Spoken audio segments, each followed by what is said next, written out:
The coaching carousel looks like it's slowing down, but it's actually getting ready to speed back up. And that proposed private equity deal, well, it's just not fair.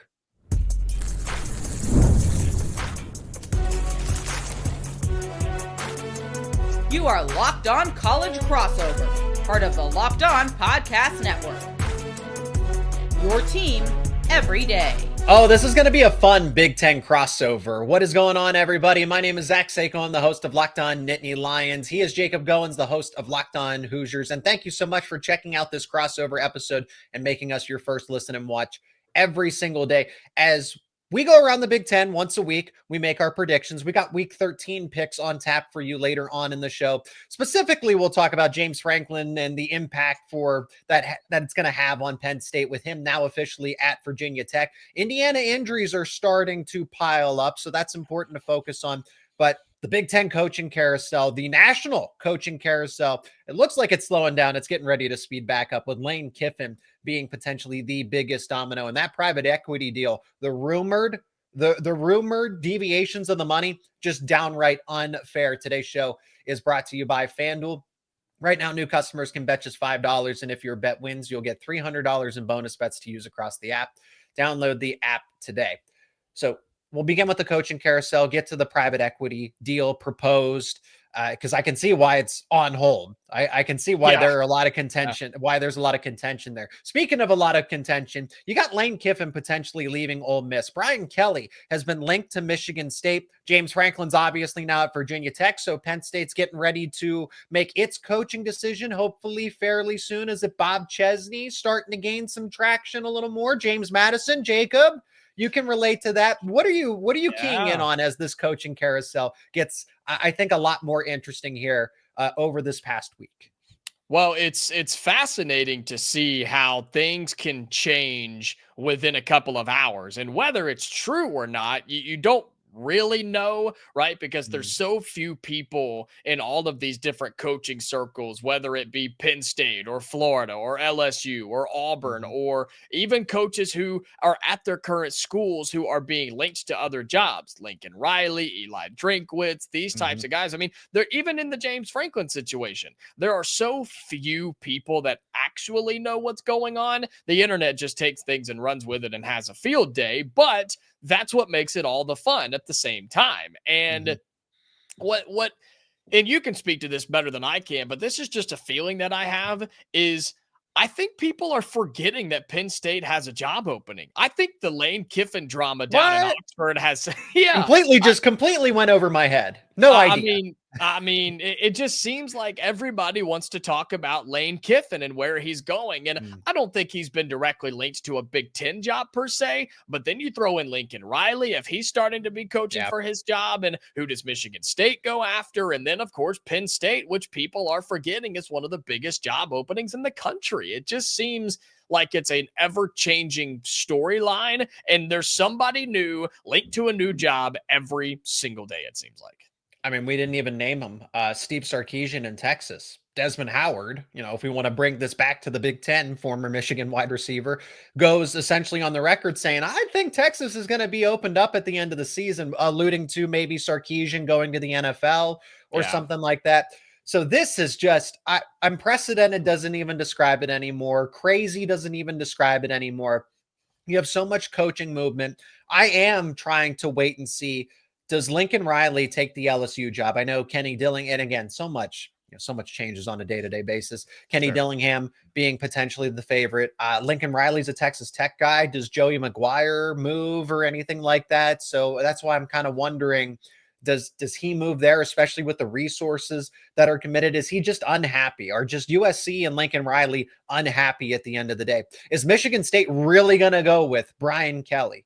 I can see it. I mean, they don't, what do they, I don't want to, I guess I do. What do they have to lose? Honestly, I know the baggage that he brings with him, but for Michigan State, objectively, that would be a better hire than, well, he's a better football coach. I don't know about a better hire, because then that means, well, he's a better person. That means he's a better, that's a better manager of player personnel and stuff like that. But when it comes I think for Michigan State, for Michigan State, you have to ask where are they at on the national scale, right? And that's what, That's what I'm saying. You have to determine that of, is Michigan State a place in the next decade of the era that we're in, if nothing changes or if it gets worse, like most people think it will, especially if we're talking private equity stuff in just a moment, is Michigan State a place that can win a national title in the next 10 years? I don't think so. 10. I don't think so. Jeez. Yeah. I mean, like, I don't 20. think that's the case. Exactly. Even worse. And so you could make the comparison, which we're going to talk about James Franklin to Virginia Tech in just a moment, but I would make the same comparison that Michigan State hiring Brian Kelly would be like Virginia Tech hiring James Franklin. It makes sense. They're proven winners against teams that they're better than. They're not going to win the big ones. They're not going to win you titles, but they could revive those programs. I think James Franklin will do so in Virginia Tech. I think Brian Kelly could do so at Michigan State, but the expectations have been limited over time. And I think that's why that would kind of make sense if Michigan State goes to Brian Kelly. I'm glad you mentioned it because we could get so far in depth about the coaching carousel, but just kind of summon all of it up. Lane Kiffin's going to be a big domino there with, does he bolt from Ole Miss because he wants to win a title? Okay. And I don't know that he believes he can do that on a consistent basis at Mississippi. So you got to think about Florida. You got to think about LSU because these jobs they're not supposed to open up regularly. And if you miss your opportunity and if Ole Miss happens to sabotage you, right? You're not going to routinely get back to the spot where you're a powerhouse year by year at Mississippi. So that's why this is happening. Well, speaking about being a powerhouse and everything, the Big Ten private equity deal, what's been proposed and what's been leaked and rumored is just flat out unfair. Jacob, the Hoosiers should take this personally because here are the alleged details of it. The proposed Big Ten equity deal, and this is all schools have to agree with it or else it's not going to happen, which is totally understandable here and why some schools might not agree with it. 190 million, and this is a 2.4 billion proposal. But how would this be divvied up? Oh, everyone gets an even slice of the pie, right? Not exactly. No, not all things are going to be fair here. $190 million would go to Michigan, Ohio State, and Penn State. Hey, for the people that say that Penn State's nothing like Ohio State and Michigan, there you go. You're wrong. I just want to get a jab out there. But clip it and put it on the internet as much as you can. You heard it here first from Zach Seyko. But they are. I think it's interesting that they're grouped in that top bracket. I agree. 155 million would go to USC and Oregon. 110 million would go to everybody else, and that includes Indiana. That's the surprising part, that basically 5 schools get the largest lump sum. And then everybody else, it's like, I mean, $110 million is $110 million. But Jacob, my goodness, that's a slap in the face to all the other programs saying, hey, these 5 are better than you. You just happen to piggyback off of all these other brands. Your thoughts? Yeah, and I get it from a historical standpoint, but if all 18 teams have to agree, shouldn't all 18 teams get the exact same amount of money? Like it's everybody's going to benefit from it. And you can argue whether you like this being private equity investing in college athletics and things. I have a strong opinion on that, but we don't have time right now. But if all the teams in the conference have to agree, then I think they should all get the same amount. Give them their money, let them do whatever they want with it, and then we can move on and don't have to worry about it. But I don't see all 18 teams agreeing with it because I don't think a team like Indiana or Michigan State or somebody, they shouldn't have to give in to that. They shouldn't have to say, no, we're not agreeing to you screwing us over and giving more money to these other programs just because they're your favorite child. That's not how this works. And so I don't think it'll ever go through, but if it does, everybody needs to get the same. Money talks, right? And yep. I know that $110 million would certainly help out institutions like Rutgers, for example. But sure. It's ironic, though, as I mentioned Rutgers, one of the quotes is this: there was a source that was representing the school, one of the other schools, and they said, wait, so we're the same as Rutgers? Like, they were completely surprised. And it's like, I can understand. I can understand why you're disgruntled with that. But you know what's interesting enough is that Michigan and USC are the 2 schools that are the biggest proponents of preventing this equity deal from going through. It's the schools with the biggest to gain from this. And so it's surprising to me that, Penn Yeah. State, where they kind of stand with success with honor and everything. I would like to not see it go through, because then it means that college football is corporatized, but I guess we're going to head that way one way or another. So Yeah. different discussion, different debate, but it's interesting to me that Michigan and USC, who benefit the most from this since they're in tier 1 and tier 2, are actually the biggest enemies against it. Yeah, that's a really interesting point. And you feel like they have more than just that argument alone. Feels like there's more reasoning behind it than just that. I would think if those two are the most vocal, which they clearly are, then yeah, I feel like there's more motivation than just that, in my opinion. James Franklin, part of this coaching carousel. Well, I guess not anymore, because Not he's at anymore. Virginia, because he got off. He is at Virginia Tech, and he's already making way with trying to get former Penn State players and recruits. Indiana injuries are piling up. So what does their personnel look like going forward, especially when they got a Big Ten championship on the line against Ohio State potentially? So we're going to discuss that more, plus get to our Week 13 predictions. That's coming up next year on this Locked On Crossover. And this episode is brought to you by FanDuel. The NBA is back. There's no better place to get in on the action than with FanDuel, the official sports betting partner of the NBA. Even if you miss the start of the game, where you want to ride the hot hand, FanDuel has live bets on everything from who will score next to fourth quarter comebacks. Plus, you can even combine your live bets into a same game parlay for a shot and an even bigger payout. It keeps every game exciting, especially when your team's making that late push. And right now, FanDuel is giving new customers $300 in bonus bets. That's right, $300 in bonus bets when your first $5 bet wins. And that can be used on anything: NBA, NFL, college football. Lines are available for Penn State football this weekend against Nebraska. Penn State is a 9.5-point favorite, minus 365 on the money line, plus 285 if you're thinking Nebraska for the upset.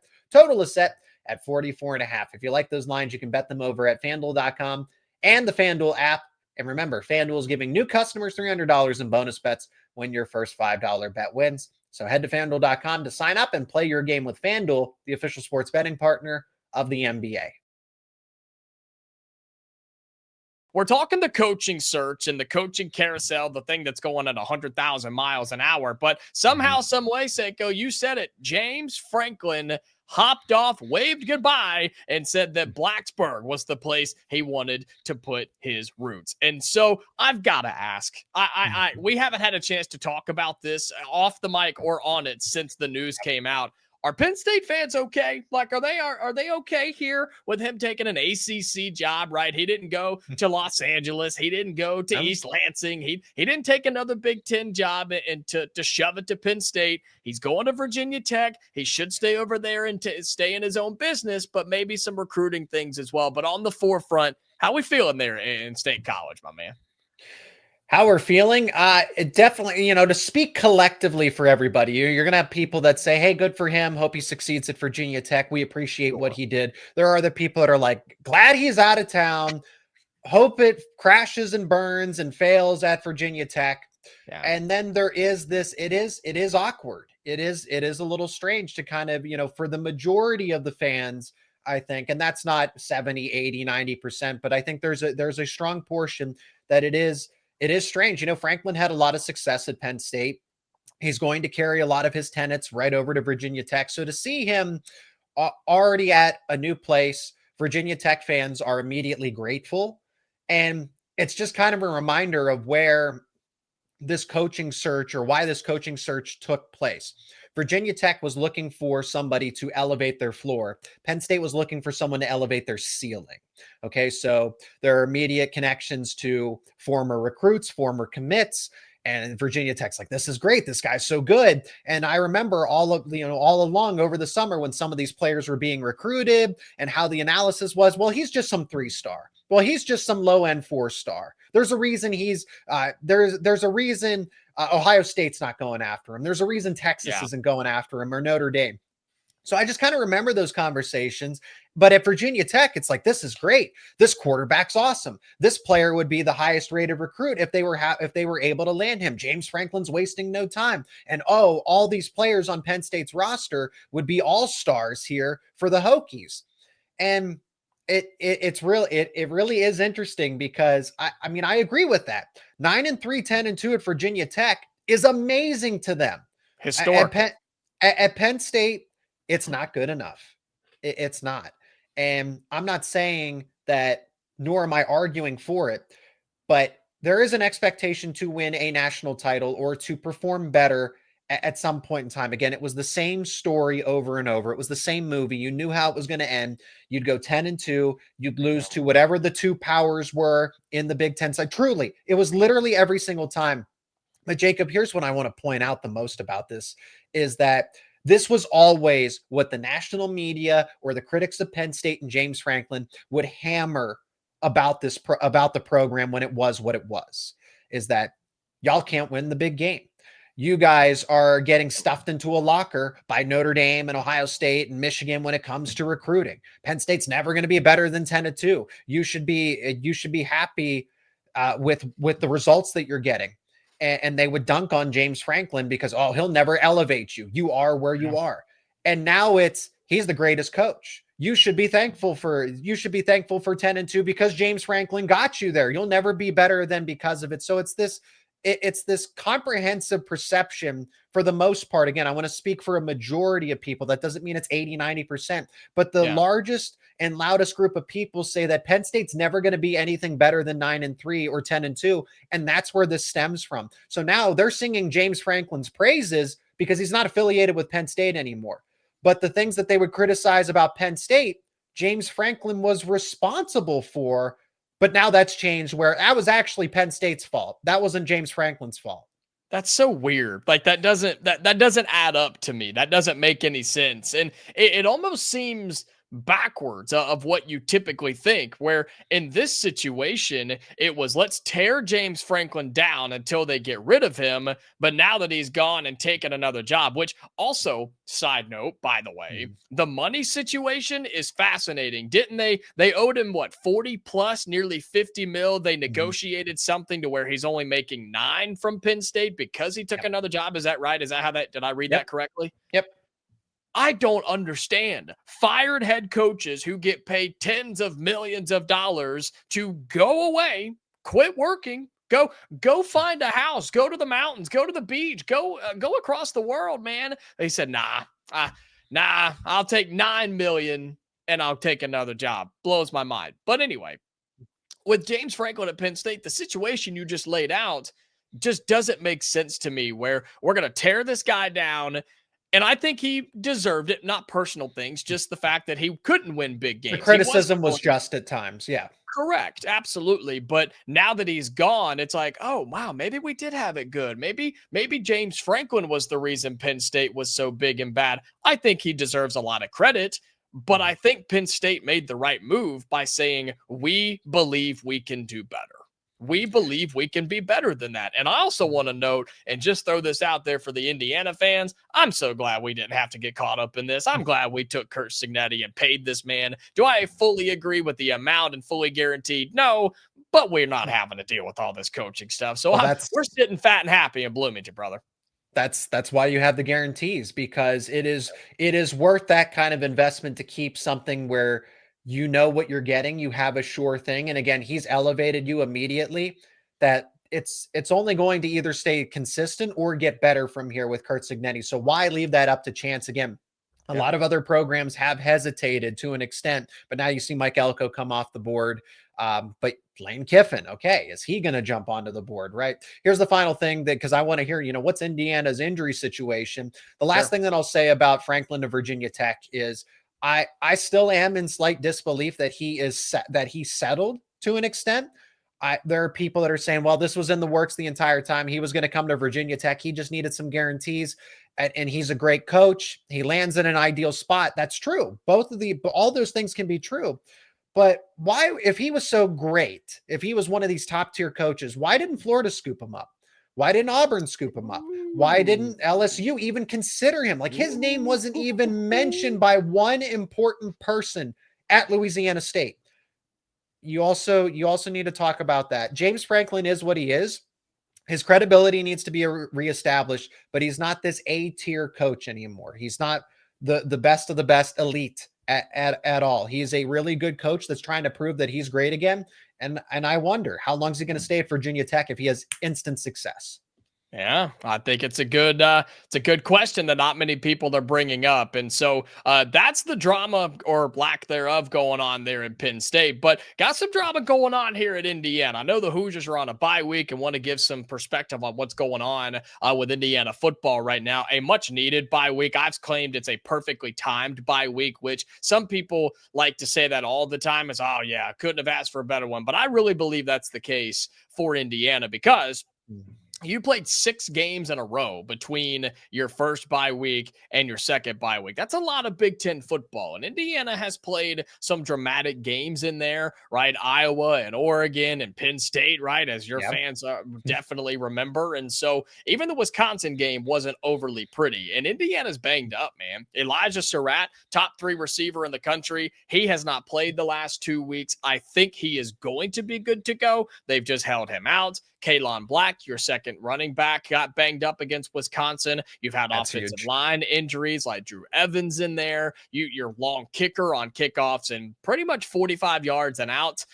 Frankie has been banged up, and you're just now getting some of your defensive guys back, including All-American linebacker Aiden Fisher. So Indiana is genuinely thanking the schedule makers for how this thing lined up in themselves, of course. And it's a perfectly timed bye week where you take the week off, you get right, you get healthy, you could start preparing for Purdue next week, and then hopefully Ohio State in the Big Ten championship game. And I think Indiana needs to start doing that. I think the Hoosiers need to start preparing for the Buckeyes right now because you'll be 3 or 4 touchdowns better than Purdue next Friday, even though it's on the road at night. I don't care. Purdue's bad. You need to start preparing for the Buckeyes right now, and I think that's what the Hoosiers are doing in the bye week.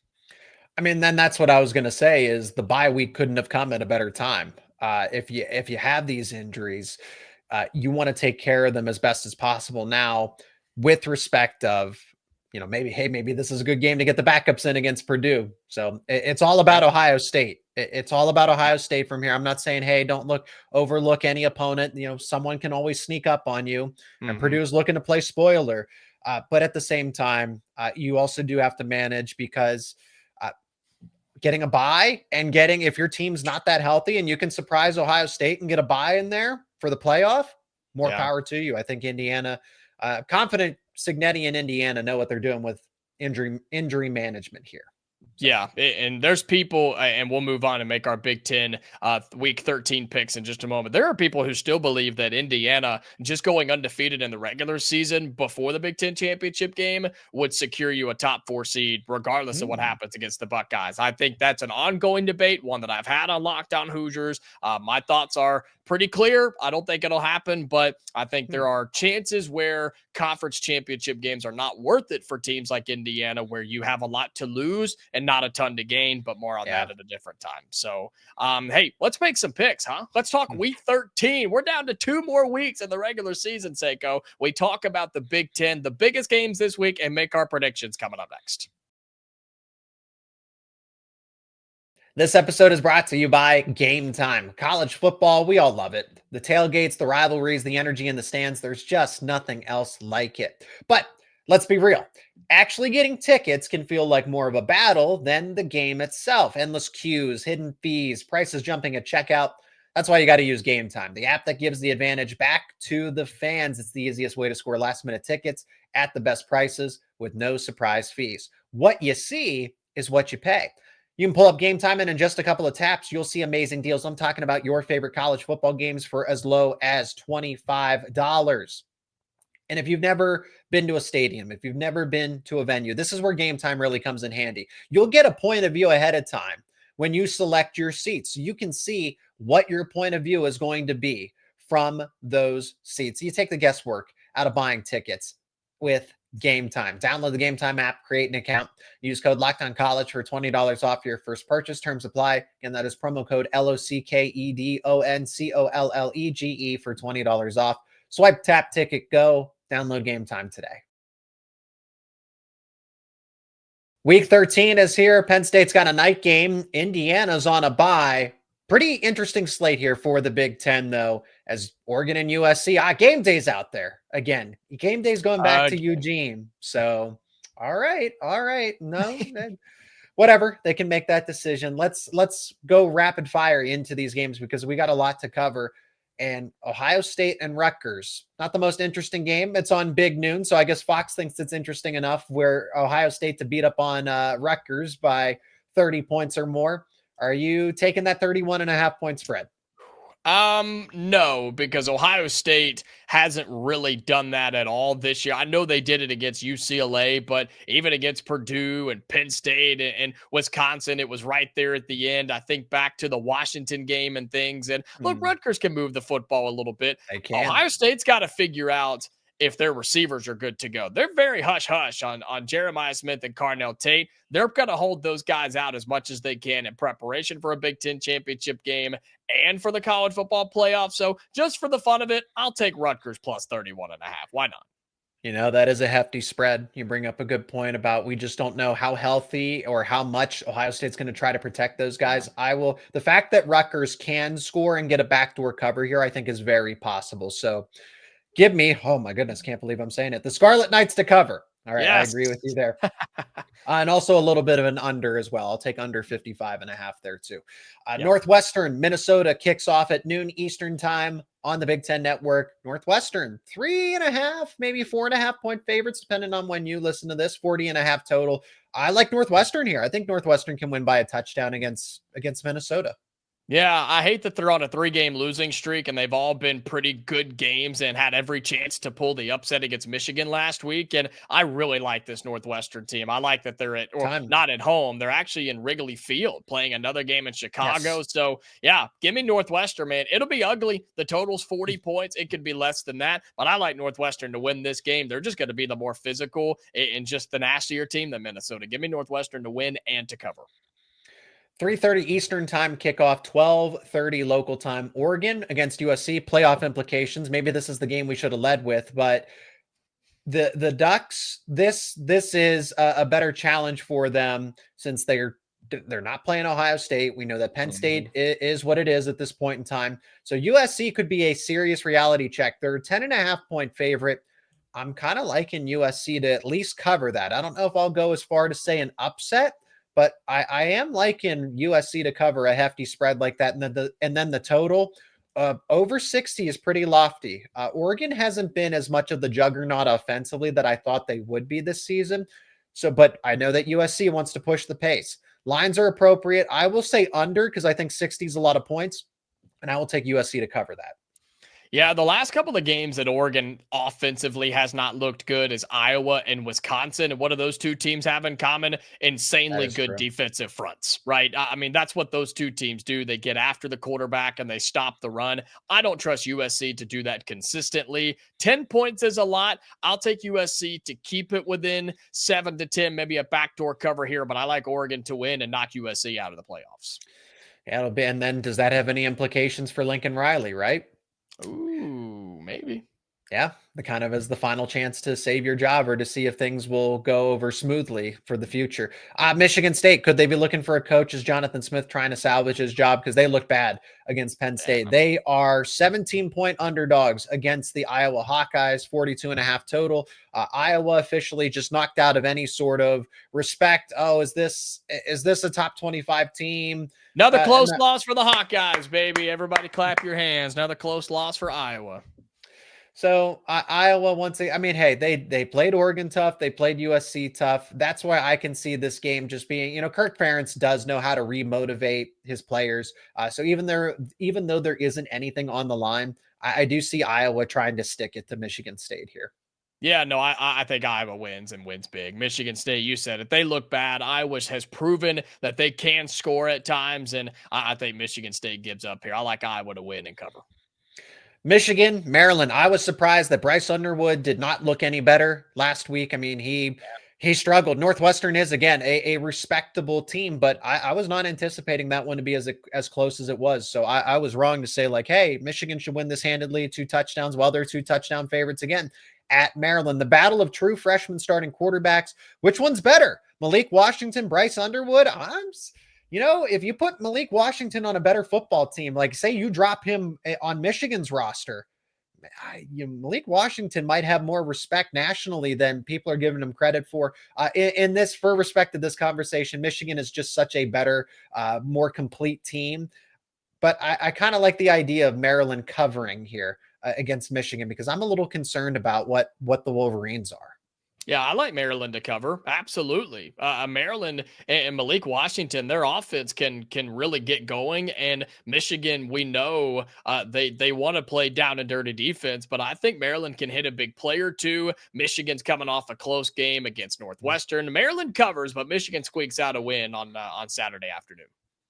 7 p.m. Eastern time on NBC. How does Penn State keep getting these national games? I have no, because of the brand power. There's brand power there. Well, it's also the Land Grant Trophy last week, but this week, Matt Rule, homecoming, former Penn State grad, former Penn State football player, returns with Nebraska, but no Dylan Raiola. This is why Penn State is nearly a 10-point favorite, 9.5 per our friends over at FanDuel. Totals 44.5. I do like the momentum that Terry Smith, the interim head coach, has built. Penn State collectively is a better team than Nebraska.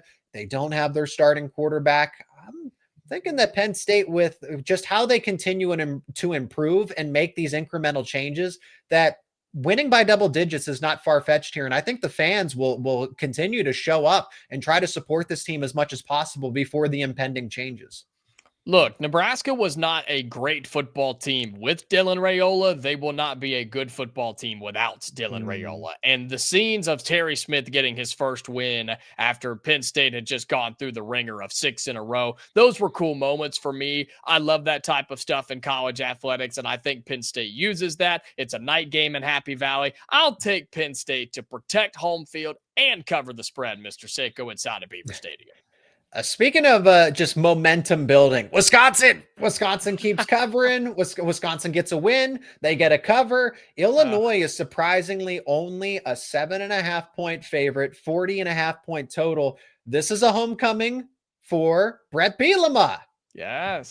So does this game, Luke Fickell, Brett Bielema, that would normally be an awesome coaching battle, but not under these circumstances here. Are we liking Wisconsin again now that the spread's a little lower? I'm thinking yes, because Illinois is just, again, not as good as I thought they would be this season.